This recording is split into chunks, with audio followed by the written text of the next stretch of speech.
Bom dia, galera. Galera que vai fazer o concurso do TJ de São Paulo. Estamos aqui ao vivo em Brasília, nessa manhã. Aqui em Brasília tá bem frio, eu não sei aí no estado que vocês estão assistindo o vídeo, mas tá bem frio aqui em Brasília. E nós vamos esquentar com esse aulão de informática para o TJ de São Paulo, beleza? Sou o professor Léo Matos e venho trazer algumas questões bem relevantes aí da VUNESP para a tua prova, beleza? Antes de começar, o nosso aulão, quero que você, se não for inscrito ainda no canal do Estúdio Aulas, aí embaixo você tem a opção para se inscrever e quero que você compartilhe esse vídeo aí, caso você tenha interesse de compartilhar o conhecimento com outras pessoas. É muito importante compartilhar, né? A gente compartilha essas aulas aqui gratuitas exatamente para ajudar vocês e creio que vocês possam também ajudar as outras pessoas compartilhando esse vídeo nesse momento. Vamos chamando a galera aí para participar, né, desse grande aulão aqui de informática para o TJ. Ontem nós tivemos o Carlos Mendonça com Direito Constitucional, né, para o TJ de São Paulo. Quem não assistiu esse vídeo, ele está disponível aí no canal do YouTube do Estúdio Aulas. E nós vamos ter outros eventos aí nos dias seguintes, né? Nós vamos ter Direito Penal com o professor Paulo Igo, nós vamos ter Direito Processual Penal com a professora Deusdedi Solano, né? E outros eventos que nós vamos ter aí até o dia da tua prova do TJ de São Paulo, beleza? Então vamos lá, vamos para a primeira questão de informática aí da VUNESP. A primeira questão fala assim: assinale a alternativa que contém o atalho que permite no Windows 10 em sua configuração padrão alternar entre janelas ou programas abertos. Essa questão é bem tranquila porque a tecla que ele fala aqui é uma tecla bem conhecida, só que eu quero trazer algumas informações além disso. Então preste atenção, para alternar entre janelas, nós podemos usar duas teclas. Nós podemos usar a tecla Alt mais a tecla Tab, Alt Tab, e nós podemos usar a tecla Alt mais a tecla ESC. Então nós temos Alt Tab e Alt ESC como as teclas mais usadas para alternar janelas. Naturalmente as pessoas usam essas teclas para sair da janela de uma forma mais rápida, né? Porque até que pegue o mouse para você sair de uma janela para outra demora bastante. Imagine você estando trabalhando, né? Você está trabalhando, aí você está lá no Excel, aí você fala: rapaz, mas tá difícil aqui trabalhar nesse Excel, acho que eu vou dar uma olhada aqui no meu Facebook. Aí você vai pro Facebook, quando chega o chefe perto, imagine você pegar o mouse, levar o mouse para mudar de janela. Então o que você faz? Chegou o chefe, Alt Tab. Chefe já foi embora, Alt Tab. Então você vai usando o Alt Tab e vai alternando entre janelas de forma rápida. Agora, qual é a diferença importante entre Alt Tab e Alt ESC? Dá uma olhadinha lá. Alt Tab é uma alternância entre janelas com o uso de um flip, com flip. E já o Alt ESC é a alternância entre janelas sem o uso de um flip. Aí você vai falar: professor, o que é um flip? O flip é uma espécie de menu. Quer ver? Perceba bem, eu vou dar um Alt Tab, ó. Olha o Alt Tab, estou permanecendo com o Alt pressionado. Então se eu estou mantendo o Alt pressionado, olha o flip no meio da tela. O flip me permite passar entre as janelas que eu quero realmente, né? E eu posso ativar aquela que eu quero ir exatamente naquele momento. Então Alt Tab com flip. Agora o Alt ESC, ó, olha lá, alterna entre janelas também. Estou mantendo o Alt pressionado e não aparece o flip. Então, o Alt Tab há a presença do flip e o Alt ESC não tem a presença do flip. Como estamos falando do Windows, né? Nós estamos falando do Windows 10, né? Porque na nossa prova do TJ de São Paulo, nós vamos ter o Windows 10. No Windows 10, essas duas teclas são utilizadas para alternar entre janelas. Agora, quem estudou, por exemplo, o Windows 7, né? Porque eu creio que a maioria de vocês já estudaram o Windows 7. No Windows 7 tinha uma outra tecla, que era o WinKey mais o Tab. O WinKey é essa tecla aí, ó, gente. O WinKey é essa tecla, a tecla Windows. E no Windows 7 tinha o WinKey mais a tecla Tab, que aparecia um flip 3 dimensões. WinKey mais Tab, aparecia um flip 3 dimensões. Aí você vai falar, professor, mas o que importa o Windows 7 nesse momento? O que importa é o seguinte, no Windows 7, Windows mais Tab, flip 3D. No Windows 10, não temos mais isso, não temos mais o flip 3D. A tecla Windows mais Tab, no Windows 10, ela tem uma outra função. Qual é a função? Dá uma olhadinha lá. Então não confundir, quem estudou o Windows 7 não pode confundir. Windows, essa tecla aí, mais a tecla Tab, abre o que a gente chama de flip 3D no Windows 10? Não, esse flip 3D era no Windows 7. No Windows 10, Windows mais Tab, aparece o que a gente chama de gerenciador de desktop, que é o que vocês estão vendo aí, gerenciador de área de trabalho. Se você ainda não sabe, uma das novidades do Windows 10 é trabalhar com múltiplas áreas de trabalho. Você pode estar com uma área de trabalho, né, trabalhando com alguns programas e pode solicitar uma outra área de trabalho para trabalhar com outros programas e assim alternar entre áreas de trabalho. Então, múltiplas áreas de trabalho, múltiplos desktops é uma das novidades do Windows 10. E para abrir o gerenciador de desktops, olha lá na tela, para abrir esse gerenciador de desktops em que você pode trabalhar com várias áreas de trabalho, você aperta o Windows mais Tab. O Windows mais Tab, então, abre o gerenciador de desktop. Beleza? Então, olha para cá. Uma outra dica para vocês que vão fazer a prova do TJ de São Paulo. Nós temos ainda essas teclas aqui que podem cair. Ó. O Windows Ctrl D, que é um comando para criar uma área de trabalho. O Windows Ctrl F4, que é o comando para fechar o desktop, fechar uma área de trabalho. E Windows Ctrl seta para frente e seta para trás, que é um comando para navegar entre os desktops virtuais. Então, por exemplo, você está em uma área de trabalho, aí você quer ir para outra, Windows Ctrl seta para frente ou seta para trás, tá? Aí você não pode confundir. Alt Tab, alternar entre janelas. Windows Ctrl seta para frente e seta para trás, alternar entre desktops, tá? Qual é a tecla para criar uma área de trabalho nova? Windows Ctrl D, para criar uma nova área de trabalho, um novo desktop. Windows Ctrl F4 para fechar o desktop. Então fica essa dica para vocês. Mas a questão, vamos voltar lá na questão. A questão só queria qual é a tecla para alternar entre janelas e programas abertos, então a resposta é Alt mais Tab, tá bom? Vamos lá, então pegamos algumas dicas importantes, vamos para a questão de número 2. Vamos para a questão de número 2, vamos lá. A questão de número 2 diz assim, no Windows 10, a partir de sua configuração padrão, a tecla que permite capturar uma tela inteira e copiá-la para a área de transferência é o Print Screen. Em alguns teclados, Print Screen pode aparecer como print screen maiúsculo, sei lá, e assim por diante, não tem problema. Ou a abreviação similar. Em vez de capturar uma tela inteira, é possível capturar apenas uma janela ativa. Assinale a alternativa que contém um conjunto de teclas que efetua essa operação. Então veja bem, presta atenção para você entender. Quando você aperta o Print Screen do teclado, pode procurar no seu teclado aí o Print Screen. Se você apertar o Print Screen nesse momento, ele vai copiar a imagem dessa tela inteira que vocês estão aí trabalhando. Então o Print Screen copia a imagem da tela inteira. E na questão ele quer saber qual é a tecla para copiar somente a janela que estiver em primeiro plano, a janela ativa. Dá uma olhadinha na tela, vamos lá. Eu vou fazer para vocês entenderem, ó. Olha que interessante isso aqui, ó.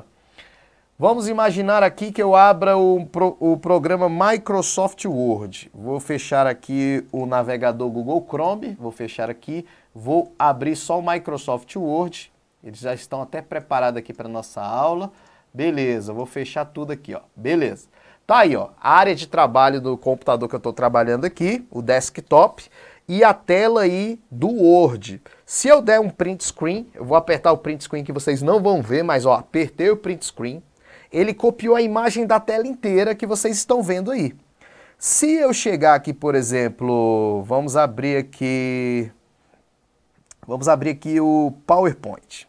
Eu vou pedir uma nova página do PowerPoint aqui e vou dar um colar agora. Porque quando eu dou um print screen, gente, ele copia a imagem da tela inteira para a área de transferência, porque tudo que eu copio vai para a área de transferência. Aí quando eu mandar colar aqui, ó, perceba, ele colou a imagem da tela inteira, ó. Olha aí. É assim que a gente faz apostilas de informática, livro de informática, a gente dá print screen para copiar a imagem. Veja que ele colou a imagem inteira, a imagem inteira. E se eu quisesse só essa telinha aqui do Word? Eu só quero a imagem da janela do Word, que está em primeiro plano. É isso que a questão está me pedindo, como copiar só a imagem de primeiro plano. Aí você vai falar, professor, é muito fácil, eu faço isso direto. Eu faço o quê? Eu dou um print screen, levo para o Paintbrush do Windows, que é aquele programa para fazer desenho, colo lá, recorto só a imagem que eu quero e colo. Pronto, fácil. Gente, não precisa fazer isso. O que você vai fazer em vez de fazer todo esse malabarismo aí para copiar só a imagem de primeiro plano? Você vai usar a tecla Alt Print Screen. Dá uma olhadinha lá na tela. Olha como é que é fácil. Vou deletar essa imagem aqui e agora, em vez de dar só print screen, eu vou selecionar a janela ativa, vou segurar o Alt, você não está percebendo, mas estou segurando o Alt e vou dar um print screen. Quando eu dei Alt Print Screen, agora eu vou colar aqui no PowerPoint, vocês vão ver que vai colar só a imagem de primeiro plano. Olha lá, só a imagem de primeiro plano, só a imagem do Word. Então, quando eu dou um Alt Print Screen, eu copio somente a janela de primeiro plano, somente aquela que estiver em foreground, só em primeiro plano, tá bom? Então, somente a janela ativa. A resposta aqui é letra A, Alt mais Print Screen. Alt mais Print Screen. Beleza? Então, a questão de número 2 está aí feita. Beleza, vamos participar aí um pouquinho. Você que ainda não se inscreveu no canal do Estúdio Aulas, aí embaixo você tem a opção para se inscrever. Tá gostando da aula?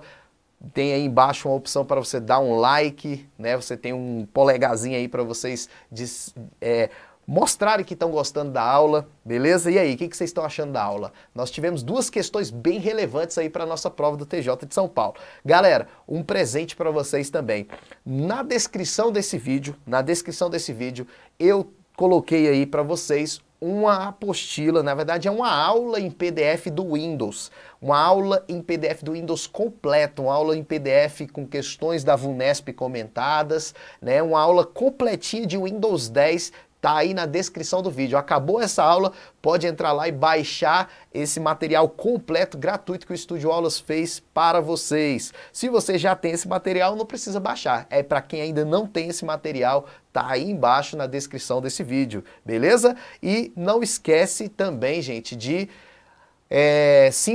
além de se inscrever no canal, vocês têm uma opção sempre de lembrete. Vocês peçam para, é um sininho, é um desenho de um sininho, pede para vocês cadastrarem no lembrete que vocês recebem as notificações de todos os vídeos no e-mail quando vão começar os eventos. Porque às vezes a gente não está acompanhando os eventos e acaba não sabendo que está tendo o evento ao vivo e é legal participar, beleza? Você está em qual estado aí? Fala aí, qual estado que vocês estão assistindo esse vídeo?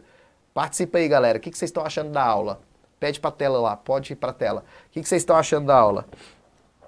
E aí, galera? Vamos participar. Um abraço aí para Camila, Fernanda, Richard, Isabela, Elde, Emídio, né? KLN. Abraço aí para vocês todos que estão assistindo esse vídeo. Débora da Silva. Beleza, daqui a pouco a gente volta aqui para participar mais. Vamos lá. Questão de número 3, fala assim: são pequenos arquivos que alguns sites colocam no disco rígido do seu computador quando você visita pela primeira vez. O texto refere-se ao quê? Gente, toda vez que a gente visita um site, nosso computador está entrando em contato com um servidor que armazena o site. Então a gente solicita a abertura do site, enviando uma solicitação para o servidor que armazena o site. O site está aqui armazenado neste servidor, que a gente chama de servidor web. E o servidor web, ele responde, né, àquela solicitação com a página na nossa tela. Então a página aparece aqui na nossa tela. A maioria dos sites quer ter uma interação com o usuário. A maioria dos sites fazem o quê? Armazenam um arquivo do tipo TXT no computador do usuário, que são o que a gente chama de cookies. Esses arquivos TXT, com extensão de texto, eles armazenam informações sobre a sua visita àquele site.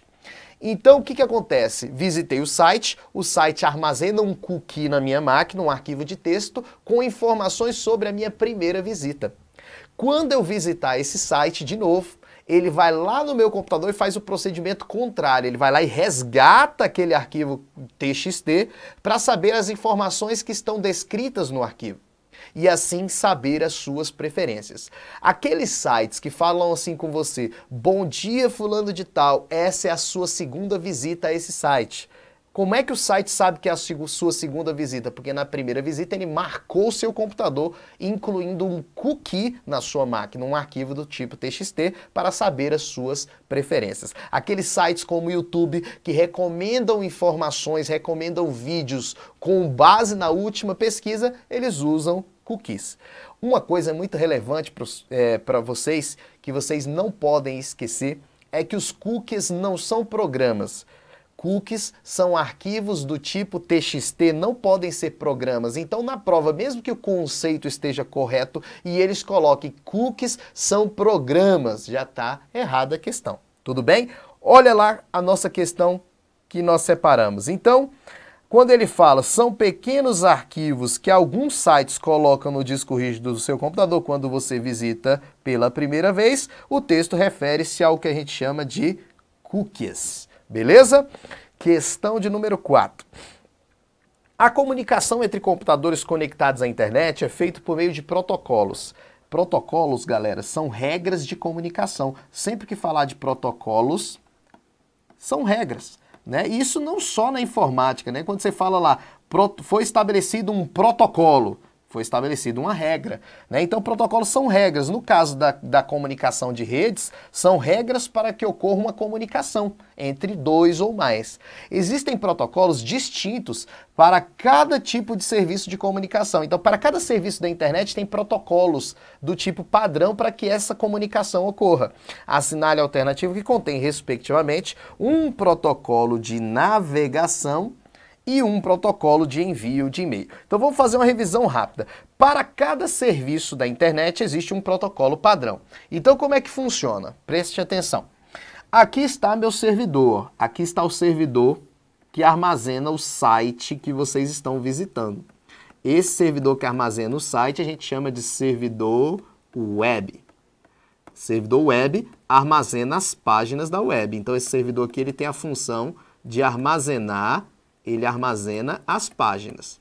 Todo servidor armazena um tipo de conteúdo para aquele serviço. Então esse aqui armazena as páginas de hipertextos, né? A gente chama tecnicamente as páginas de hipertextos, que também são desenvolvidas em uma linguagem chamada de HTML.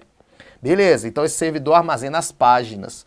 Você abre um navegador web, a gente chama de cliente web. O navegador que vocês visitam é um cliente web, é um navegador, Google Chrome, Firefox, Internet Explorer, e esse navegador entra em contato com o servidor quando vocês digitam o endereço do site.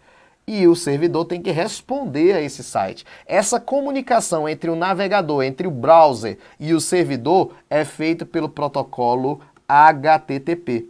Então, o protocolo HTTP, qual é a função dele? Ele transfere as páginas de hipertextos, ou seja, as páginas que estão armazenadas no servidor, do servidor para o navegador do usuário. Então, transfere as páginas do servidor para o cliente, que é o seu navegador. A função do HTTP é essa. Então, quando cai na prova assim, HTTP é o protocolo de acesso a páginas, tá certo? Mas isso é o mais simples. Você tem que saber que o HTTP transfere as páginas de hipertexto do servidor para o navegador do usuário, permitindo a navegação na página, permitindo o acesso ao site, tá? Não esqueçam disso. Não confundir HTTP, pelo amor de Deus, com HTML, né? HTTP, você vai lembrar que esse P é de protocolo. E HTML, você vai lembrar que esse L é de linguagem. L de linguagem, P de protocolo, para não confundir, porque a banca pode inverter na hora da prova. Outra coisa a respeito disso aqui também, é que quando tiver o HTTPS, gente, acompanhando o HTTP, esse S significa que a comunicação está sendo feita de forma criptografada. Então quer dizer que usa criptografia na comunicação para que se alguém interceptar os dados enviados ou recebidos, não consiga entender o conteúdo da informação. Então sempre que tiver HTTPS, esse S significa criptografia. Então esse aqui é o serviço que a gente chama de web, o serviço de navegação na web. Então a navegação trabalha com o protocolo HTTP, que já está lá para a gente responder. Agora, o serviço de correio eletrônico. O serviço de correio eletrônico funciona assim. Existe um servidor de correio eletrônico. Então existe um servidor de correio eletrônico. Esse servidor de correio eletrônico, ele armazena o quê? Os e-mails enviados e recebidos. Então, quando a gente vai se comunicar com o servidor de correio eletrônico, a gente usa um programa cliente de correio eletrônico, né? Um cliente de correio eletrônico. E aí, nesse caso, pode ser o Outlook, né, que vai cair na nossa prova, mas pode ser outros programas também. Então vamos dizer que eu estou com o Outlook, aí eu tenho que configurar o Outlook para se comunicar com o servidor na hora do envio e se comunicar com o servidor na hora do recebimento. Por isso que não adianta só instalar o programa. Eu tenho que instalar o programa e tenho que configurar o programa. Vamos lá? Eu tenho que instalar o programa e depois de instalar o programa, eu ainda tenho que configurar o programa. Por que eu tenho que configurar o programa? Porque o meu programa tem que se comunicar com o servidor no momento do envio e se comunicar com o servidor no momento do recebimento. Então eu tenho que estabelecer um protocolo. Eu tenho que estabelecer qual é a regra que eu vou usar para enviar e receber esse e-mail. Dá uma olhadinha. Quando eu for configurar o Outlook, ele vai me perguntar qual é o protocolo responsável pelo envio de e-mail. E aí eu vou estabelecer que o meu protocolo padrão de envio de e-mail é o SMTP. Na hora do recebimento, eu vou estabelecer que eu posso usar o protocolo POP ou posso usar o protocolo IMAP. Claro que eu vou ter que escolher um ou outro, ou o POP ou o IMAP.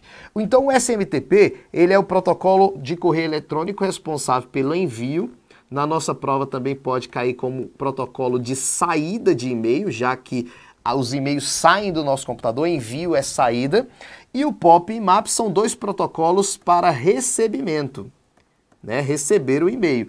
Então, se eles são dois protocolos para receber e-mails, né? A comunicação do cliente com o servidor vai ser para receber e-mail, eles são protocolos de entrada de e-mail. Então, falou entrada também vai funcionar da mesma forma, tá? Agora, qual é a diferença entre o POP e IMAP se cair na prova? Aí você tem que lembrar. Quando eu configuro o meu programa de correio eletrônico como POP, que também pode cair na prova como POP3, POP e POP3 na prova são protocolos de correio eletrônico para recebimento, o POP você tem que lembrar duas coisas dele, que ele transfere as mensagens do servidor, e depois de transferir as mensagens, você lê as mensagens. Então ele transfere para o seu computador para você ler. Então quando você lê, você já está lendo uma mensagem que está armazenada no teu computador. Então você está lendo a mensagem offline. Eu vou explicar isso daqui a pouco melhor. O IMAP, que também pode ser chamado de IMAP 4, ele não transfere por padrão, viu, gente? Lembrando que isso aqui que eu estou falando é o padrão, que é o padrão que cai. Não transfere as mensagens. Se o IMAP não transfere as mensagens ficam no servidor, não são passadas para o computador do usuário. Logo, ele lê a mensagem, quando ele lê a mensagem, ele está lendo a mensagem online, porque ele está lendo no servidor. Então entenda o que eu vou falar do POP e do IMAP. Quando o protocolo é POP e eu configuro o Outlook como POP, o Outlook transfere as mensagens do servidor para o meu computador. Transfere. Terminou de transferir, eu consigo ler a mensagem. Então, se ele transferiu do servidor, tirou do servidor e colocou no meu computador e eu li, eu estou lendo algo que já está no meu computador. Então, eu estou lendo offline, porque o que eu leio no meu computador sem a internet é offline. Agora, o IMAP, ele não transfere para o meu computador, ele não baixa. Então, aquilo que eu estou lendo no e-mail, eu estou lendo algo que está no servidor, então eu estou lendo online. Eu costumo dar esse exemplo para os alunos. Presta atenção. Quando saiu o edital do TJ de São Paulo, O que você fez? Você leu o edital direto na página da VUNESP ou baixou o PDF para o teu computador e depois abriu para ler? Se você baixou o PDF para o seu computador, né, está compartilhando esse vídeo aí para compartilhar o conhecimento com a galera. E aí, o que vocês acham da aula? O que vocês estão achando aí? Estão achando legal? Acharam legal essa explicação aí do POP e do IMAP? Muitas pessoas têm dificuldade em saber essa diferença do POP e do IMAP. Beleza? Beleza. Tá travando aí, galera? Daqui a pouco volta ao normal. Vamos lá. Questão de número 5. No Internet Explorer 11, para identificar qual a URL associada a um hiperlink, o usuário pode apontar o mouse sobre ele, sem clicar. Se a página estiver totalmente carregada e não tiver configurações ou scripts que determinem outra ação na configuração padrão do navegador, a URL aparecerá na barra de quê? Vamos lá. Presta atenção, gente. O URL é o endereço da página, né? Então isso aqui é uma URL, ó. Quando nós temos uma URL, nós estamos falando de um endereço de um objeto na internet. Né? Um endereço de um objeto. Então, quando eu entro lá, http://esportes/futebol.html, eu estou falando de uma URL. Uma URL é um endereço de localização de um objeto. No caso aqui, o objeto é o futebol. Né? Então, o URL é isso se cair na nossa prova. Só que na questão ele só está falando assim, se você estiver no Internet Explorer 11 ou em qualquer navegador, não precisa ser o Internet Explorer 11, pode ser no Firefox, no Google Chrome, quando você leva o mouse em cima de um link que está associado a uma URL, o link aparece em qual lugar? A URL aparece em qual lugar? Dá uma olhadinha ali na página, vamos direto na página, vamos lá. E aí, galera, vamos participando aí, olha aí lá, olha ali. Aqui eu estou no site do Estúdio Aulas. Tá vendo, ó? Estúdio Aulas, tá no Estúdio Aulas, olha aí, perceba bem. E no Estúdio Aulas, aqui nós temos os links, ó, para o concurso da ANS, do Bacen, do Banco do Brasil, tá vendo, ó? Detran, DPF, Embasa, IBGE, Marinha, tá vendo? Aqui estão, aqui, ó, MPU, os links. Quando eu passo o mouse em cima do link, olha lá embaixo, olha lá embaixo. Olha lá, estudioaulas.com.br/concurso, /detalhes, /MPU. Tá vendo que aparece a URL que vai buscar o objeto quando eu clicar? E essa barra aí embaixo, ela é chamada de barra de quê? Beleza. O nome dessa barra aí embaixo, gente, ela é chamada de barra de status. Então, a URL aparecerá na barra de status. Aí você vai falar, professor, o que é caixa de endereço? Barra de endereço que eu conheço, que é o lugar que bota o endereço de uma página, por exemplo. Pasta de favoritos, nada a ver. Caixa de pesquisa seria para fazer uma pesquisa e lista de histórico, pior ainda.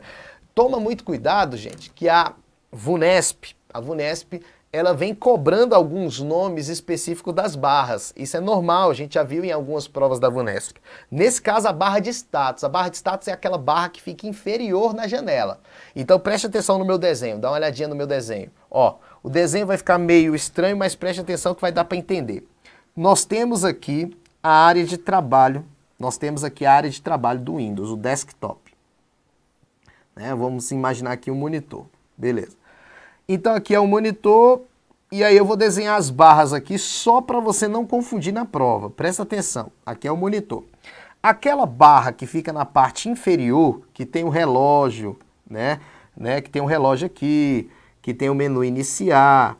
Essa barra aqui embaixo, ela é chamada de barra de tarefas. Então essa barra aqui é a barra de tarefas.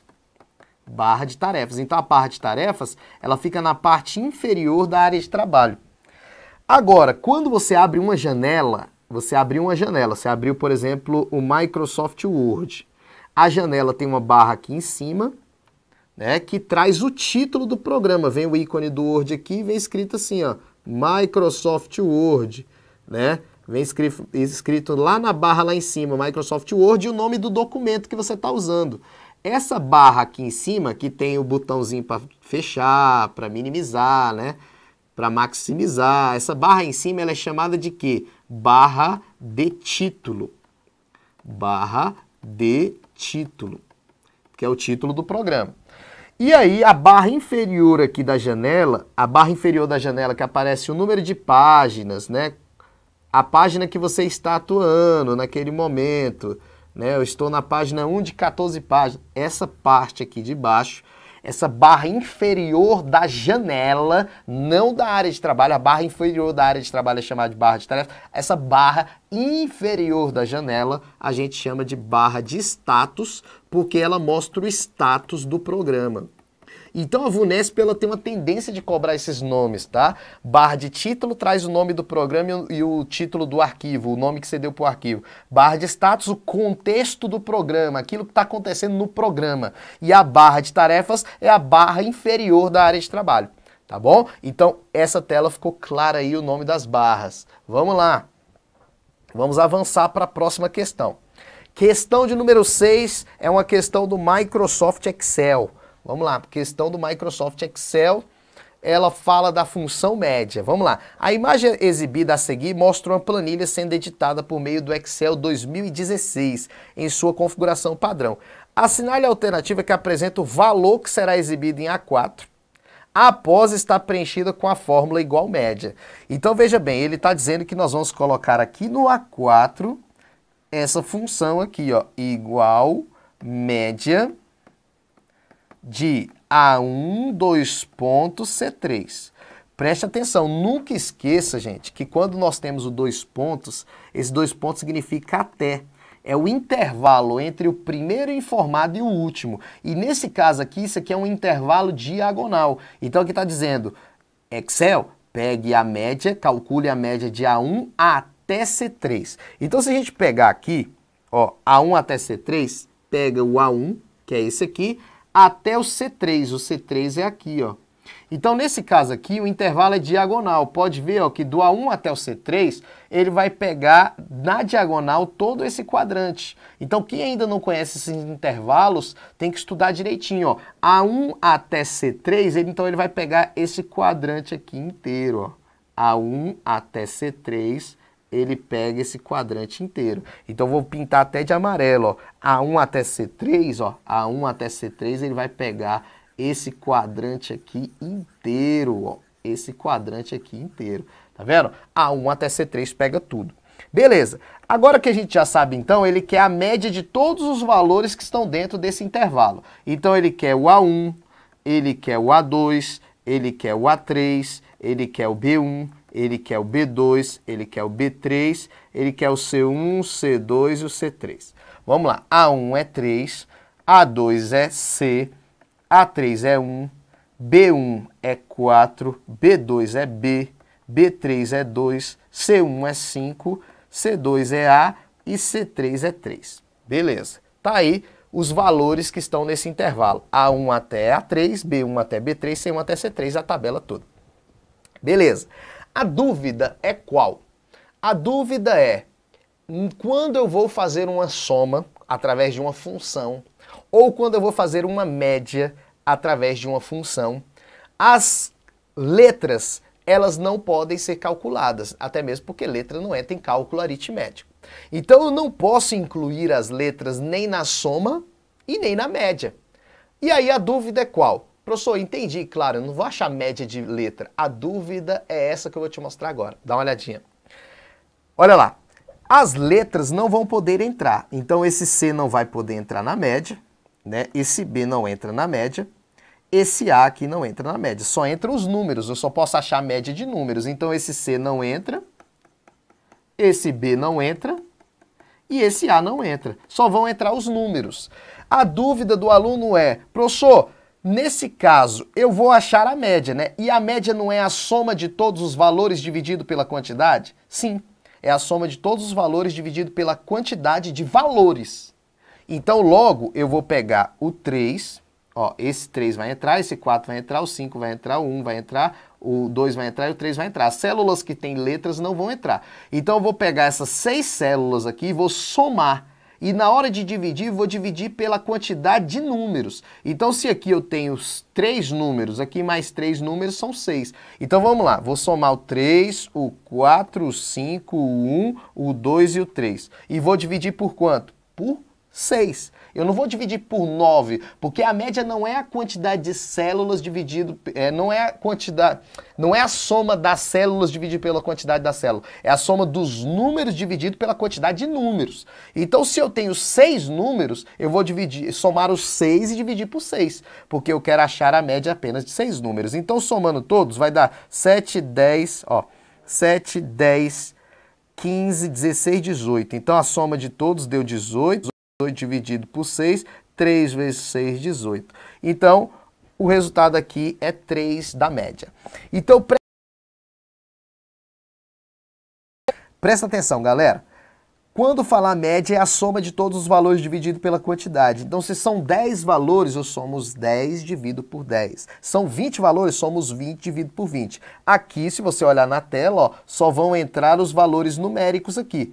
Os textos não entraram. Então, foram 6 valores que eu somei, ou 6 aqui somei deu 18, e dividi por 6, porque teve galerinha que dividiu por 9, pensando que as letras entrariam. Não, as letras não entram, então a célula é ignorada pelo Excel. Logo, somei os 6 valores, deu 18, dividido por 6 deu 3, entra 0. Então, 3 é o resultado da questão, beleza? 6 é o resultado... Letra C, número 3 é o resultado da questão. Beleza? Então, a questão ficou aí para tirar a dúvida se entraria as letras ou não. Vamos para a questão de número 7. A questão de número 7 diz o quê? A questão de número 7 fala sobre uma função chamada de arred. O que a função arred faz, gente? A função arred é uma função para arredondar um valor. Preste atenção que eu vou dar uma dica importante para vocês. Existem duas funções para diminuir casas decimais. Quais são as duas funções para diminuir casas decimais? Nós temos uma função chamada de truncar e nós temos uma função chamada de arred. Na verdade, existem outras, tá, gente? Essas são as que costumam cair na prova. Truncar diminui casas decimais, arred também diminui casas decimais. A diferença é que o truncar diminui casas decimais sem arredondar. E o arred diminui casas decimais arredondando. Então preste atenção, imagine que eu tenho um valor 3,793, ponto e vírgula, vou colocar aqui para ficar apenas com 2 casas decimais. 2 não, 1 casa decimal, deixa eu apagar esses 2 aqui. Vamos entender isso aqui direitinho, galera, que se cair vocês vão matar. Quando fala isso aqui quer dizer o número que eu quero arredondar, esse é o número que eu quero arredondar, e esse final aqui é o número de casas que eu quero que fique após arredondar. No caso aqui, nem é arredondamento, eu falei até errado, nem é arredondamento, é tirar casas decimais.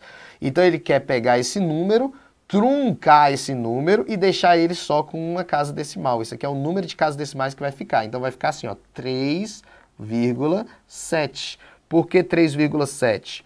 Porque ele tirou 3 e tirou 9. E ficou só com uma casa decimal. Isso aqui é para ficar com uma casa decimal. Tá vendo? Ficou com uma casa decimal, 3,7. No caso do arred, ele não só tira a casa decimal, ele arredonda o valor, não é isso, galera? Então ele arredonda o valor. Então preste atenção na diferença agora, ó. 3,793, ponto e vírgula, uma casa decimal. Então aqui ele está pedindo para arredondar o valor, tirando as casas decimais para ficar só com uma. Então eu vou pegar aqui e vou fazer o seguinte, eu vou tirar essa casa e vou tirar essa casa. Eu olho a última casa que eu tirei aqui, ó. Né? Eu vou olhar essa última casa aqui. Essa casa mais próxima do 7, na verdade. Essa casa aqui, ela é maior que 5 ou igual a 5 ou menor que 5? Porque a gente sabe que no arredondamento é o seguinte, quando é maior ou igual a 5, arredonda para cima.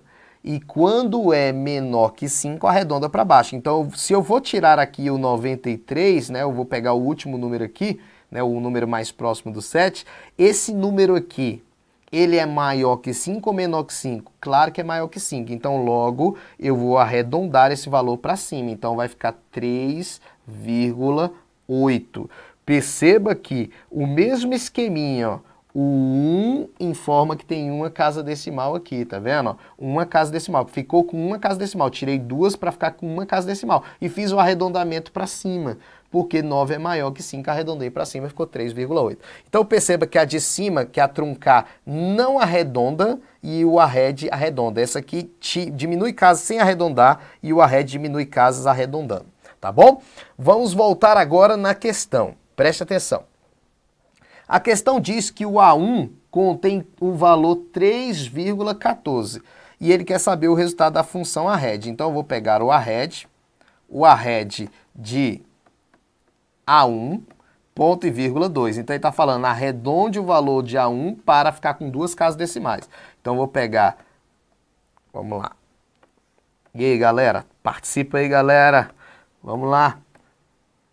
Arred de 3,1461 aqui, para ficar com duas casas decimais. E aí, o que vocês acham? Eu vou beber uma água enquanto vocês falam o resultado aí. Fala o resultado aí, galera.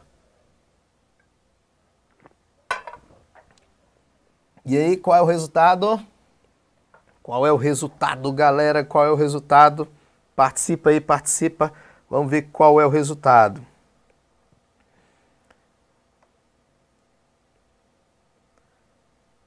E aí, qual o resultado? Qual é o resultado? Vamos lá.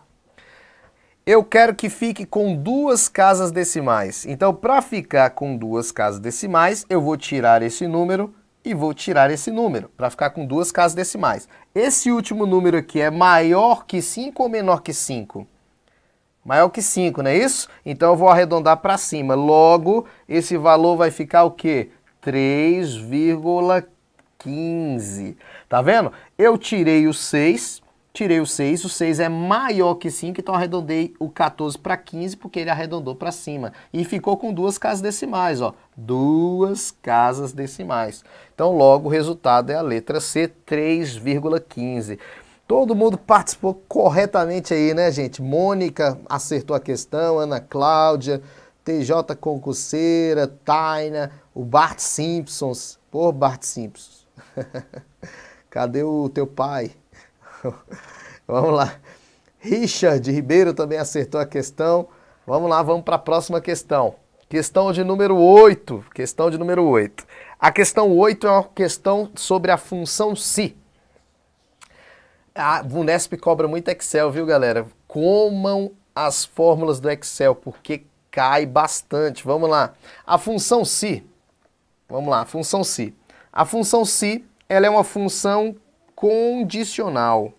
Função si é uma função condicional, tá bom? E a função si, ela tem a seguinte sintaxe, a seguinte escrita, a seguinte regra. Se, condição, ponto e vírgula, valor verdadeiro, ponto e vírgula, valor falso. Essa é a escrita da função condicional. Sempre vai estar nessa ordem aí, condição, valor verdadeiro, valor falso. A função se testa a condição. Se a condição for verdadeira, ele faz o cálculo do verdadeiro. E se a condição for falsa, ele faz o cálculo do falso. Então funciona assim, ó, só para vocês entenderem para a gente ir para a questão. Ó. Se eu tiver uma tabela, coluna A, linha 1, linha 2, linha 3, linha 4, tiver o 10 aqui, o 5, o 3 e o 2, e tiver uma função assim, ó, se A1 for maior que A2, ponto e vírgula A1 dividido por 2, ponto e vírgula A2 multiplicado por 3. Tá vendo? Como é que eu resolvo essa questão? É só você lembrar da escrita. Você vai lembrar que nesse início aqui é a condição, né? Você vai lembrar que esse início é a condição, até o ponto e vírgula aqui separa os argumentos, né? Aqui tem o argumento 1 da função, aqui tem o argumento 2 da função e aqui tem o argumento 3 da função. O ponto e vírgula está separando os argumentos. Aqui é a condição se ela for verdadeira, né? Se a condição for verdadeira, beleza?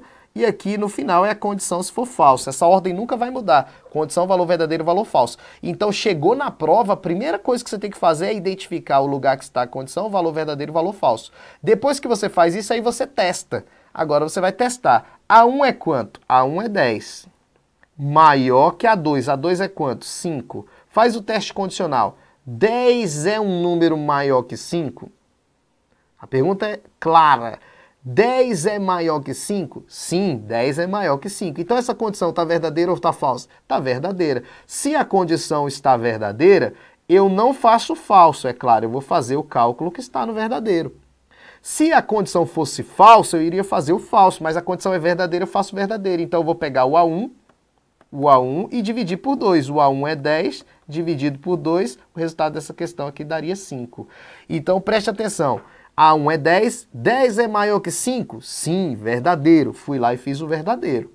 Se fosse 1, 1 é maior que 5? Não, falso. Aí eu ia fazer o falso em vez do verdadeiro. Então eu testo a condição. Se a condição for verdadeira, eu faço verdadeiro. E se a condição for falsa, eu faço falso. É isso que eu faço na função condicional. Vamos voltar agora na nossa questão, então. Vamos lá. Sabendo que a célula A4 contém essa fórmula, né? Essa fórmula aqui, e na célula B4 contém essa fórmula, assinale a alternativa que contém o resultado da média e que está inserida no C4. Vamos lá, eu já separei tudo bonitinho aqui para vocês. Preste atenção, vamos lá. Aqui eu vou identificar logo, ó, o A4 contém essa fórmula, então eu vou identificar que aqui é a condição, aqui é o valor verdadeiro e aqui é o valor falso. Essa ordem nunca vai mudar, viu, galera? B1 é quanto? B1 é 30, ó. Coluna B, linha 1, 30. 30 é maior que B2? B2, nós temos coluna B, linha 2, nós temos o 50. Então, olha aí. 30 é um número maior que 50? Responde aí para mim, galera. 30 é um número maior que 50? Não. Então, essa condição está o quê? Falsa. 30 não é maior que 50, 30 é menor, então essa condição está falsa. Esquece o verdadeiro e faz o falso. O falso B2 vai ser quanto? O B2 é 50. Então, o resultado do A4 é 50. Tá? Então, o A4 aqui, o resultado do A4 deu 50. Então, testei a condição, 30 não é maior que 50, ficou falso, fiz o falso, B2 é 50. O resultado, então, ficou aí 50 do A4. No B4, ele faz uma outra condição aqui, ó. Vamos lá. Condição está aqui. Valor verdadeiro está aqui, valor falso está aqui, sempre olhando no ponto e vírgula. Olha lá, C1, quem é o C1? C1 é 70, ó, coluna C, linha 1, 70. É igual a 1 mais 55? A1 é 15, mais 55. Vamos fazer esse teste. 70 é igual a 55 mais 15? Sim, claro. Se 55 mais 15 vai dar 70. Olha lá, 70 é igual a 70? 70 é igual a 70? Sim, verdadeiro. Então, se deu a condição verdadeira, claro, eu vou esquecer o falso e vou fazer o verdadeiro, que é 100. Então, o resultado dessa função aqui deu 100. B4, resultado 100. Agora, ele quer o quê? Ele quer a média de A4 e B4 e B1. Aí você fala, professor, naquela outra era a média de A1 até C3, né? Porque era 2 pontos. Nesse caso aqui, gente, é vírgula. Quando é ponto e vírgula, aí a gente lê como E. Então aqui não é a média de A4 até B4 até B1, é a média de A4 e B4 e B1. Então entre o A4 e o B4 e o B1. A4 é quanto? É quanto? A4 deu 50. Você vai falar, professor, não achei o A4 na tabela. Não, o A4 deu 50 o resultado. O B4 deu quanto? O B4 deu 100. E o B1? B1 está lá na tabela, ó, o B1 é 30. Tá vendo? Então o A4 deu 50, o B4 deu 100 e o B1 deu 30. O que eu vou fazer para achar a média de 3 valores? A média de 3 valores eu tenho que somar os 3 e dividir por 3. Então aqui vai dar 180, né? 180 que é a soma dos 3, dividido por 3. 3 vezes 6, 18, fazer bem bonitinho aqui, e aí 3 vezes 60. 3 vezes 60 dá 180. Então o resultado da média de A4, B4 e B1, que é a soma dos 3 dividido por 3, porque são 3 valores, deu 60. Então o resultado daqui da nossa questão, letra A, resposta letra A, 60. Beleza? E aí, galera? Eita, quase não sai o resultado da questão, hein? Caraca! É bom demais, galera. Excel é bom demais, galera. Excel é bom demais. É isso aí, Elisângela. Tem que estudar, Elisângela. Tem que estudar. Mariana, né? Abraço para vocês aí, Ana Cláudia, Jorge Henrique, obrigado aí pela atenção de todos, né? Questão boa demais essa questão da VUNESP aí para treinar, muito boa a questão. Vamos lá, questão de número 9. Agora lasca tudo. Gente, a função que naturalmente a galera erra muito é a função PROC-V, até mesmo porque a função PROC-V, ela não costuma cair muito nas provas. A função PROC-V, a primeira coisa que vocês têm que lembrar é que PROC-V quer dizer procurar valor na vertical. Esquece o vertical, esquece o vertical. PROC-V, procurar valor, tá bom? Então o PROC-V é uma função que procura um valor, faz uma pesquisa de valores e retorna um valor com base naquela pesquisa. Aí você fala, não entendi nada. Vamos dar uma olhadinha. A escrita da função PROC-V é o seguinte, a sintaxe da função PROC-V. Vamos lá. A função PROC-V, que é a função procurar valor, ela tem a seguinte escrita, igual PROC-V. Aqui você coloca no início o valor procurado, que é o valor que você vai procurar, já que essa função procura o valor. Aqui você coloca o intervalo, que é para procurar o valor. Aqui, então você vai colocar o valor que você quer procurar e o intervalo que você quer procurar esse valor. Qual lugar que você quer procurar esse valor? É o intervalo. E aqui o índice da coluna. O índice da coluna. A coluna que você quer que retorne, que tenha o valor que você quer que retorne depois de encontrar o valor procurado. Aí você vai falar, professor, não estou entendendo nada. Segura aí. E aqui no final, o método de pesquisa, o método de busca. Não precisa se preocupar ainda com isso aqui tudo, tá? Só para a gente entender. Então a função PROC-V ela tem o primeiro argumento, que é o valor procurado, o segundo argumento, o intervalo, o terceiro argumento, que é o índice de coluna, e o quarto argumento, o método de busca. É grande mesmo. Vamos lá, vamos aprender a usar isso na prática. Vamos lá. Presta atenção que vai ser uma explicação bem detalhada, porém vocês têm que tomar cuidado com essa questão na prova, tá bom? Então aqui eu coloquei um exemplo prático. Eu coloquei os alunos matriculados, né? Aqui tem as matrículas dos alunos, os nomes dos alunos, a sala e a turma. E aqui eu quero que funcione da seguinte maneira. Quando o cara digitar a matrícula aqui, ó, quando ele colocar assim M002 e der um Enter, aqui vai aparecer o nome do aluno e a sala do aluno. Então eu quero que quando o cara digitar aqui, já apareça o nome aqui e a sala aqui. Então como é que eu faço isso? Eu faço da seguinte maneira, o nome. O nome é o que eu quero procurar dentro dessa tabela? Não. Eu quero que retorne o nome do aluno aqui. Então eu vou fazer assim, ó, gente. Eu vou botar um PROC-V. Procurar qual valor? Eu quero procurar esse valor aqui, ó, M002 lá dentro da tabela. Então eu quero procurar o que está no G4. Esse M002 está no G4. Eu quero procurar dentro da tabela inteira esse M002. Então eu vou pegar e vou fazer aqui, ó, ponto e vírgula. Eu quero procurar dentro de qual intervalo? Lembra que ele pede o intervalo? Eu quero o intervalo dessa tabela toda. Então eu quero desse aqui, ó, dessa célula aqui A3 até a célula D9. Então quero procurar do A3 até o D9 para procurar na tabela inteira. Tá vendo? Procurar o que está escrito no G4, que é a matrícula, dentro de A3 até D9. Então ele vai procurar aqui a matrícula aqui dentro, ó, 002, tá vendo? Não vai ter, né? Mas tá vendo? Ele vai procurar aqui dentro. Eu vou até depois mudar, tá? Depois eu vou mudar. Não tem o valor aqui dentro. E ele está procurando dentro desse intervalo aqui, que é a tabela toda. Agora que vem a sacada. Eu quero que ele me retorne o nome do cara. Não é o nome do cara? Então o nome do aluno ele está em qual coluna aqui? O nome do aluno está na coluna A ou na B? Aí você fala, na B.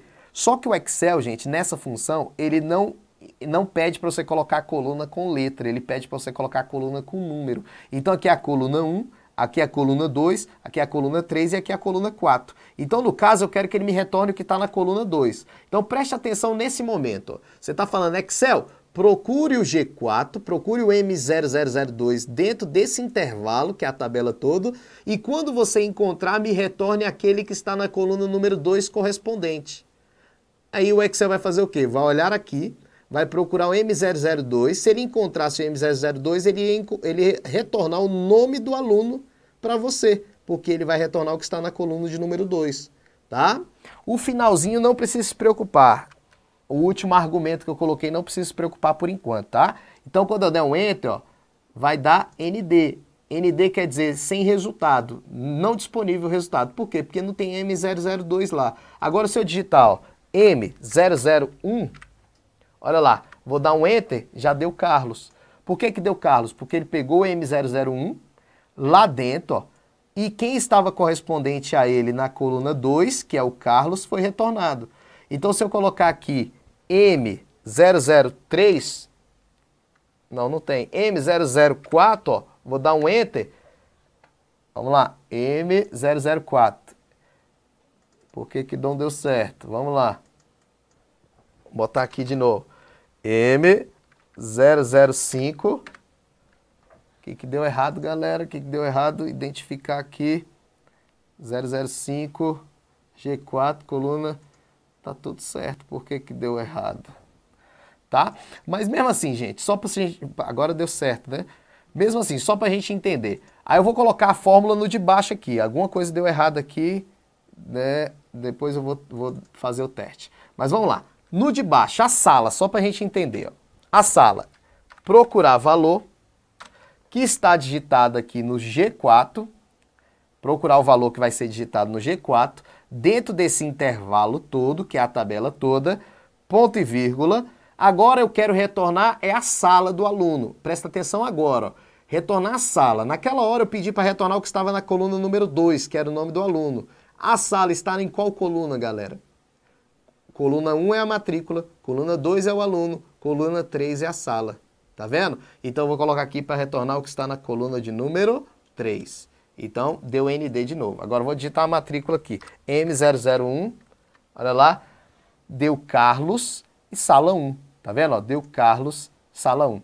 Então, o que eu quero que vocês entendam? Que a PROC-V, eu tenho que colocar aqui o valor que eu quero procurar dentro da tabela, o intervalo que eu quero procurar e qual coluna eu quero que retorne quando encontrar aquele valor procurado. Agora, aplicando, isso aqui só foi para vocês entenderem na prática. Aplicando na função aqui, vocês vão entender o seguinte, vamos lá. Vamos ver se todo mundo entendeu agora. Se tivesse assim na prova, ó, PROC-V, presta atenção, PROC-V, procurar o valor de número 3 dentro de A1 até C7 e retornar o que está na coluna de número 3. Presta atenção, se caísse isso aqui na prova, você tem que primeiro lembrar que isso aqui é o valor procurado, é para procurar esse valor dentro da tabela. Dentro de qual tabela? Da tabela que vai do A1 até o C7, esse é um intervalo que é para procurar. E depois que encontrar o valor, retornar o que está na coluna de número 3, isso aqui é a coluna.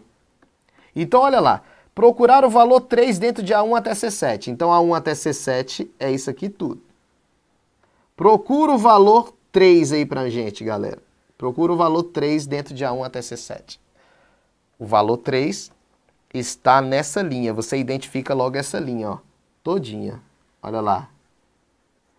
O valor 3 está nessa linha todinha. Então, eu encontrei a linha que tem o valor 3. Beleza?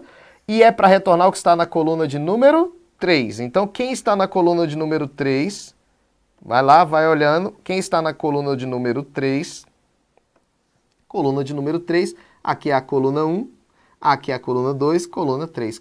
Coluna 3, essa questão aqui seria Guarulhos. Guarulhos, certo? Igual a Guarulhos. Então, foi um treinamento para você entender a função aplicada na prática, beleza? Agora, você deve estar falando, professor, e aquele final lá que ficou faltando, aquele final, aquele que a gente não conseguiu aplicar ainda. Aquele final é o seguinte, galera. Esse final aqui, ó, aqui é o valor procurado, olha a função já direto. O valor procurado está aqui, aqui é o intervalo para procurar o valor, aqui é a coluna. Esse finalzinho aqui, eu falei para vocês que é o método de busca. Esse método de busca, ele pode ser 0 ou pode ser 1. Ou pode ser também escrito nele falso e 1 como verdadeiro. Pode ser escrito verdadeiro mesmo, ou 1, ou falso igual a 0. pode ser colocado como ele colocou 0, ou pode ser escrito mesmo, falso. Ou pode ser 1, ou pode ser escrito o quê? Verdadeiro. Beleza. Agora, o que significa isso? Quando eu coloco falso, eu quero uma correspondência na hora da busca. Na hora da busca pelo valor procurado, eu quero uma correspondência exata. Se não for uma correspondência exata, ele tem que dar erro. Ele tem que dar erro. Quando a busca for feita, tem que ser um valor exato. Se ele não der valor exato, tem que dar erro. Agora, se eu colocar verdadeiro no final, eu estou dizendo que, que o valor que vai ser buscado, o valor procurado, ele pode ser exato ou aproximado. Então, se não tiver o exato, ele dá o resultado do aproximado. Aí você fala, professor, não entendi. Vamos lá.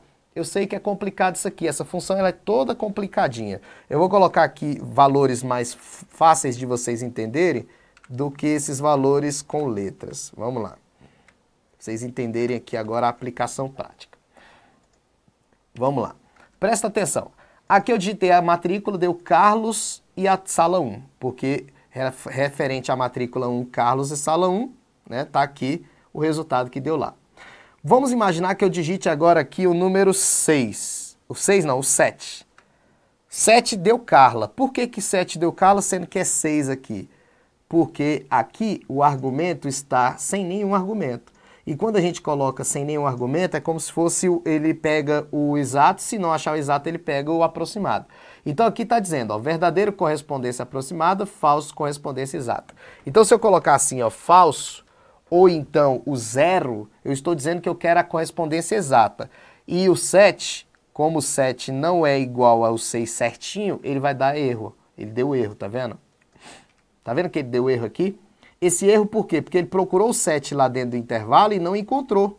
E ele não pegou o aproximado, ele está indo pela correspondência exata. Agora, se eu colocar aqui verdadeiro ou o número 1, o que vai acontecer? Ele vai procurar o exato, que é o 7, mas não encontrou o 7. Ó, não encontrou o 7 aqui. Ele pegou o aproximado, que foi Carla. Tá vendo? Então, quando eu coloco verdadeiro, quer dizer o aproximado, pode ser igual a 1. E quando eu coloco falso, quer dizer o exato, pode colocar 0. É bem complexo, não é isso, galera? É bem complexo. Mas o que é mais importante na função é lembrar isso aqui. Vamos lá.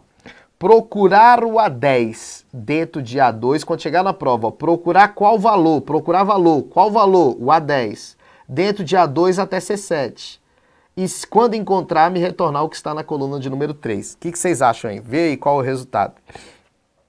Qual é o resultado, galera? Vamos lá. Qual é o resultado da questão? Qual é o resultado da questão? Voltando aqui na tela, saiu da tela. O que vocês acham aí? Então vamos lá. A2 até C7 é isso aqui tudo, ó. A2 até C7. O intervalo é esse, A2 até C7. Beleza? E ele quer que me retorne o que está na coluna de número 3. Então eu já sei que o que está na coluna de número 3 vai ser o resultado. Se você já olhasse isso, você já sabia qual é a resposta aqui da questão, claro. Mas vamos fazer direitinho. É para procurar o A10 dentro de A2 até C7. O A10 é o 3, ó. Olha o A10. Procure o 3 lá dentro daquele intervalo. Procure o 3 dentro do intervalo. O A3, o 3 é o A10, né? O A10 é o 3. Procura o 3 lá dentro do intervalo, pega a linha todinha. Pega a linha todinha. Pega a linha todinha do 3, ó. Olha aí. E retorna o que está na coluna de número 3. Retorna o que está na coluna de número 3. Já fizeram, né, galera? O que está na coluna de número 3 aqui, coluna 1, coluna 2, coluna 3 é Guarulhos. Então a resposta aí é a letra D, Guarulhos. E aí, galera? Questão punk, né?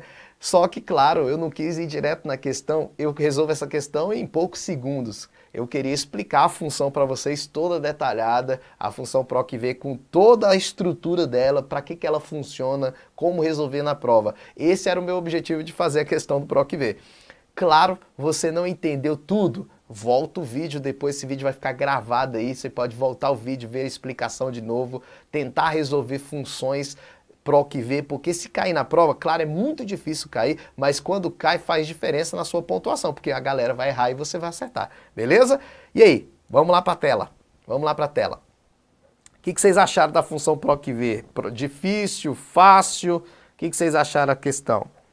E aí, Claro, existem muitas pessoas, né? Existem muitas pessoas que têm medo da função PROC-V, né?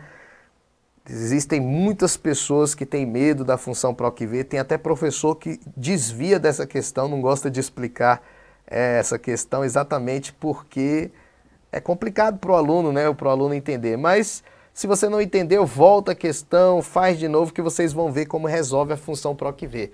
Com calma, viu, gente? Porque como é ao vivo aqui, às vezes você pegou aí despercebido e não conseguiu, né? Não conseguiu resolver certinho, mas vai com calma, beleza? Volta depois a questão. Beleza? Vamos lá. Em um documento do Word 2016, em sua configuração padrão, é possível criar e atualizar um sumário automaticamente. Para que um documento possa ter essa facilidade, é necessário aplicar o que aos elementos que farão parte do sumário. Veja bem, gente, para criar um sumário, muitas pessoas não sabem criar um sumário, né? E aí fazem aqueles sumários velho tosco, né? Na hora de fazer um trabalho da escola, uma monografia, mas o sumário é bem tranquilo, ó. Eu quero fazer um sumário, eu vou pegar os títulos, ó. Todos os títulos que eu quero que vá no sumário, e vou selecionando com a tecla Ctrl, né? Porque o Ctrl seleciona aleatório. Então vou selecionando tudo que eu quero nos títulos, que eu quero no índice, segurando o Ctrl. Então selecionei tudo. Agora eu vou marcar esses objetos como objeto de índice. Vou marcar entradas. Marcar entradas quer dizer escolher o que eu quero que vá no índice. Marcar essas entradas com estilo de título. Eu chego aqui e coloco como título. Coloquei como títulos os títulos do meu documento que vão no índice. O Word já sabe que tudo que tiver como título vai no índice. Então eu vou fazer o seguinte, já coloquei como título, agora eu vou inserir o índice. Eu vou na guia referências. Na guia referências tem aqui o sumário, ó. Cliquei no sumário, ó, cliquei aqui no sumário, ele já cria o sumário bonitinho, tá vendo? O sumário já pegou exatamente tudo que eu coloquei como título, ele colocou aqui no sumário, tá vendo? Então ficou fácil fazer. Então toda vez que vocês forem fazer um sumário, que é aquele índice que vai no início do livro, vocês têm que aplicar estilo de título aos objetos, às entradas que vão no índice. Então a resposta é a letra A. Questão de número 11. Assinale a alternativa que contém o ícone do Word em sua configuração padrão, usado para mostrar as marcas de parágrafos e outros símbolos de formatação ocultos. Veja bem, gente, ele está perguntando qual desses ícones aqui mostra os símbolos de formatação ocultos, ou seja, os caracteres não imprimíveis. A galera ainda tá zonza aí do PROC-V. Galera, eu vou dar uma dica para vocês. Se vocês não quiserem se preocupar com a prática do comando PROC-V, não precisa se preocupar com a prática. O que você tem que lembrar, ó, gente, é aquilo ali, ó, PROC-V, aí quando cair na prova assim, A13, A1, 2 pontos, C3 e o número 4 aqui, ó, quando cair assim na prova você tem que lembrar, procurar o A3, o valor que você procura, dentro desse intervalo. E quando achar o A13 lá dentro daquele intervalo, retornar o que está na coluna de número 4. Então, se vocês lembrarem como resolve a função, não precisa saber a prática. Eu quis mostrar a prática para vocês, mas não precisa saber a prática. É só lembrar que esse aqui é o valor que você vai procurar dentro desse intervalo e o que vai retornar é o que está na coluna de número 4, referente ao valor procurado. Tá bom? Mas vamos voltar aqui. Ele quer o botão que mostra os caracteres não imprimíveis. Esse botão aqui é o limpar a formatação. Né? Esse aqui é o limpar a formatação, ele tira a formatação de uma palavra. Esse aqui é o efeito taxado, sempre que tiver uma palavra riscada, pelo amor de Deus, o efeito não é riscado, nem sublinhado no meio, como eu já vi algumas pessoas marcar na prova, sublinhado no meio, não existe sublinhado no meio, taxado. Esse aqui é o maiúsculo e minúsculo, né? Maiúsculo e minúsculo, para você alternar entre letras maiúsculas e minúsculas. É importante lembrar que a tecla Shift mais F3 faz isso, né? Alterna entre letras maiúsculas e minúsculas. Shift F3. E esse aqui é a resposta. Esse botão é o mostrar tudo, mostrar caracteres não imprimíveis. Vamos ver como é que funciona. Esse aqui de baixo é o espaçamento entre linhas. Espaçamento entre linhas. Vamos ver como é que funciona o botão mostrar tudo, mostrar caracteres não imprimíveis. Vamos dar uma olhadinha lá. No Word, ó. Voltando aqui no Word. Vamos lá. Eu vou ativar o botão, ó. Vou na guia página inicial, vou clicar lá no botão, ó, mostrar tudo. Mostrar caracteres não imprimíveis. Veja que agora ele marca os espaços, ó. Ele marca os espaços que eu dou. Ele marca o lugar que eu aperto o Tab, ó. Apertei o Tab, apareceu essa setinha. O lugar que eu dou o Enter, ele vai marcando, ó. Mostra também um pi para representar o lugar que eu dei o Enter. Esses marcadores é para a gente saber quantos espaços a gente está dando, né? E aí basta clicar lá de novo, ó, que some os marcadores, né? Tem gente que fica agoniado quando vê esses marcadores no texto, pensa que é vírus, aí fala, vou fechar o programa, acaba fechando o programa, pensando que é vírus, né? Não tem nada a ver, fecha o programa, alguns até instalam o programa de novo. Não, é só ir naquele botão lá que ele mostra ou oculta os caracteres não imprimíveis. Agora, o que mais pode cair também na VUNESP? Quais são os caracteres não imprimíveis? Dá uma olhadinha lá. Quais são os caracteres não imprimíveis? Vamos lá. Quando cair os pontinhos, representa o espaço. Quando cair a seta, representa a tabulação, né? Apertou a tecla Tab. E quando tiver esse desenho do pi, representa os retornos do carro. Aí você fala, professor, o que são os retornos do carro? Nunca ouvi essa expressão. Retorno do carro. Nunca ouviu falar retorno do carro? Retorno do carro, gente, é o mesmo que a tecla Enter. Qual é o objetivo da tecla Enter? Qual é o objetivo de apertar o Enter? Ir para a próxima linha. Retornos do carro é uma expressão usada no tempo da datilografia. Eu sei que muitos de vocês não conhecem esse tempo da datilografia, em que o cara ficava datilografando, e quando chegava no final da linha, tinha que fazer o retorno do carro. Fazer o retorno do carro era puxar a alavanca para o cilindro girar o papel para você ir para a próxima linha. Então o retorno do carro era no tempo da datilografia, mas até hoje essa expressão é muito usada. Dá uma olhada lá. Então sempre que falar retornos do carro é o mesmo que apertar a tecla Enter para fazer o que? Ir para a próxima linha. E sempre que vai para a próxima linha, sempre que faz o retorno do carro, ele é marcado pelo pi, tá? Então essa expressão retornos do carro já foi cobrada em algumas provas, pode cair na sua também. Beleza, vamos para a próxima questão. Questão de número 12. A questão de número 12 diz o quê? No Word 2016, na sua configuração padrão, é possível aplicar cabeçalhos e rodapés diferentes em um mesmo documento.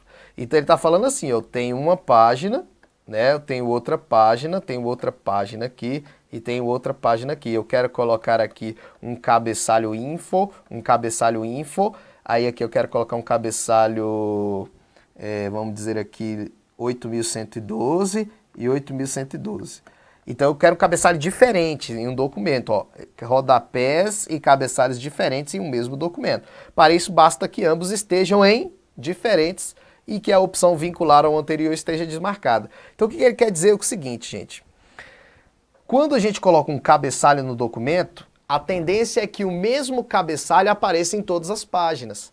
E se você altera uma página, o cabeçalho ele altera todas as páginas, isso é normal. A não ser que você quebre o documento em seções. Para fazer com que o documento fique em um padrão diferente, porque o padrão é que o cabeçalho apareça em todas as páginas, você tem que quebrar o documento em seções, e as seções vão ser independentes. Então olha para cá, você vai pegar essas duas páginas aqui, ó, e vocês vão colocar em uma seção, que é a seção 1. E essas outras duas páginas vocês vão colocar na seção 2. E aí você vai poder colocar um cabeçalho diferente, porque quebrar o documento em seções é torná-lo partes independentes, que possam sofrer alterações independentes. A mesma coisa quando você quer colocar a primeira página em paisagem e as outras em pé, né, em retrato. Como fazer isso? Quebrando em seções. A mesma coisa quando você quer colocar numeração de páginas só a partir da página 4. Como fazer isso? Quebra de seção. Numerar só a partir daquela seção. Então a quebra de seção, aqui seria seções, né? Para fazer seções diferentes. A quebra de seção, ela fica aqui, ó. Dá uma olhadinha. A quebra de seção. Quero fazer uma quebra de seção. Deixa eu tirar os marcadores aqui. Ó, aqui eu estou na página 1. Dá uma olhada aqui na barra de status. Agora você já sabe que é barra de status. Página 1 de 3, ó.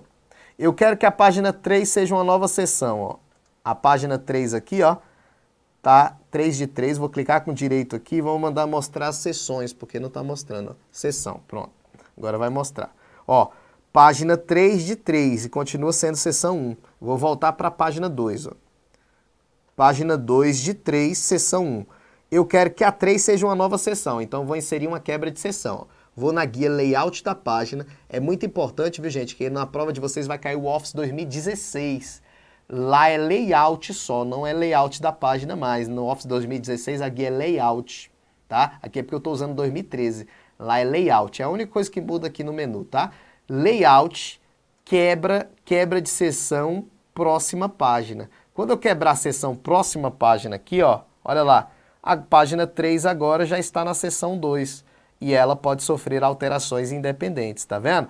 A página 2, ó, 2 até a 2 está na seção 1. Quando eu clico na 3 aqui, ó, olha lá na barra de status, já está na seção 2, tá bom? Então a quebra de seção faz o documento ter partes independentes, beleza? Partes independentes. Questão de número 13. Vamos lá para a questão de número 13. Assinale a alternativa que contém o nome da pasta padrão do Outlook em sua configuração original, onde ficam salvos os e-mails que ainda estão sendo preparados. Veja, gente, quando você recebe um e-mail, fica na caixa de entrada. Beleza? Isso todo mundo sabe. Quando você envia um e-mail, o e-mail vai para a caixa de saída e fica lá em processo de envio. Enviando. Enviou, aí vai para a caixa de itens enviados. Então, caixa de entrada para recebimento de e-mail, caixa de saída em processo de envio, ou aqueles que ocorreram erro, e quando enviado realmente vai para a pasta itens enviados. E aí, na questão não pergunta nada disso, ele pergunta quais são os e-mails que estão sendo preparados, que não foram enviados. Os e-mails que estão sendo preparados, ou aqueles que estão inacabados, que é a mesma coisa, eles ficam na pasta rascunho. Dá uma olhadinha lá. A pasta rascunho é que fica os e-mails que estão ainda em preparação, que você está digitando, já está indo para a pasta rascunho. Tanto é que se ocorrer um erro, né, um erro no teu computador, desligar o computador, fechar o programa, basta você abrir o rascunho que os e-mails inacabados vão estar lá na pasta rascunho. Aí presta atenção comigo, presta atenção. Quando você configura o Outlook no seu computador, o Outlook baixa as mensagens para dentro dessas pastas que a gente viu ali, que são as chamadas pastas particulares. Então os e-mails recebidos ficam na caixa de entrada, os e-mails enviados ficam na caixa de saída, os rascunhos ficam no rascunho e assim por diante. E ali dentro você pode criar pastas, né? E-mails dos alunos, e-mails dos funcionários, e-mails dos professores. Eu posso organizar em pastas os e-mails que eu recebi. E isso é muito importante para a pessoa. Por quê? Porque os e-mails ficam tudo organizado ali. Quando ele quer ver o e-mail, ele vai lá e abre a pasta. Beleza. Presta atenção, os e-mails que estão armazenados no seu computador, nas pastas particulares, têm importância para você? Sim ou não? Sim, tem importância. Então, olha o que eu vou te falar ali, olha lá na tela. Presta atenção, imagine que todos os e-mails que estão nas pastas particulares fiquem armazenados no seu computador, claro. Fica lá armazenado no seu computador. Então, aqui você tem o seu computador, o seu notebook. Vamos lá, tá aqui o seu notebook. E dentro das pastas particulares estão todos os e-mails que vocês já receberam, os e-mails que vocês já enviaram, que organizaram. Esse é o seu notebook. Beleza? E aí, você comprou um notebook novo. Quando você comprou um notebook novo, você comprou aqui um notebook novo, notebook. Você quer passar todos os e-mails que estão nesse notebook para esse notebook novo. Como é que você vai passar os e-mails desse notebook para o notebook novo? Você vai exportar exportar os e-mails que estão nas pastas particulares. E aí, como é que você vai fazer isso? Vamos dar uma olhadinha aqui. Presta atenção. Eu vou abrir o Outlook, mostrar aqui para vocês como é que vocês vão fazer isso. Outlook, para vocês verem como é que vai funcionar. Então você vai chegar no Outlook e vai precisar pegar todos os e-mails das pastas particulares e passar lá para o notebook novo. Então a primeira coisa, você já tem que ter um pendrive em mãos para salvar o arquivo que tem todos esses e-mails. Esse arquivo que tem todos os e-mails dessas pastas particulares, que é o que a gente chama de arquivos de dados do Outlook, eles ficam aqui, gente, ó, menu arquivo. Quando você entrar no menu arquivo, vai ter aqui, ó, configuração de conta. Quando você entrar em configuração de conta, vai aparecer aqui, ó, arquivos de dados. Então, no menu arquivo, configurações de contas, arquivos de dados. E aqui já está o arquivo que tem todos os dados do Outlook, os dados daquelas pastas particulares, os arquivos de dados do Outlook. Quando você clica aqui em abrir local do arquivo, o arquivo está aqui, ó. É esse arquivo aqui. Basta você salvar ele no pendrive, chegar no computador novo e copiar para dentro dessa mesma pasta aqui, arquivos de dados do Outlook.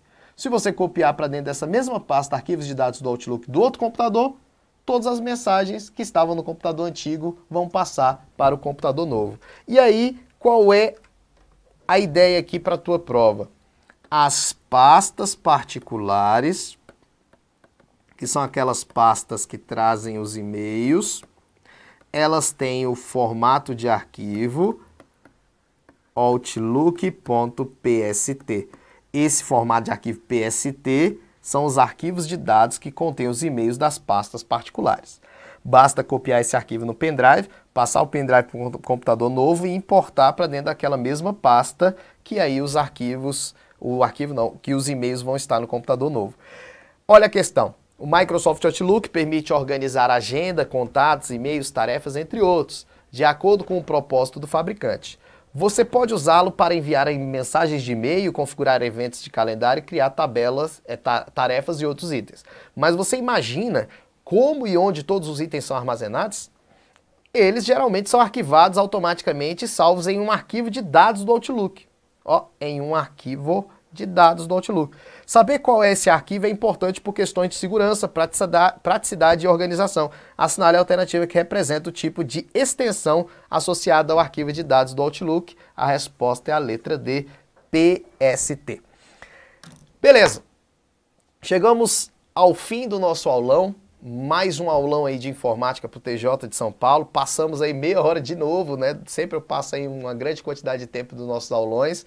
Claro, porque temos questões bem relevantes nesse aulão, vocês viram questões bem chatinhas, né, aquelas do Excel, e com certeza isso vai fazer diferença na sua prova. Então, não esqueça, não se inscreveu no canal do Estúdio Aulas, aí embaixo tem a opção para se inscrever. Vamos ter outros aulões, amanhã nós temos aulão do TJ de São Paulo novamente, e não esquece de uma coisa, olha lá na tela, nós estamos com 20% de desconto nos cursos do TJ de São Paulo, né? 20% de desconto para até 6 de maio, até sábado, até o final desses eventos da semana 0800 para o TJ de São Paulo. Até o final de semana está com 20%. Você pode aproveitar para comprar os pacotes do Estúdio Aulas, aí, os cursos por matéria.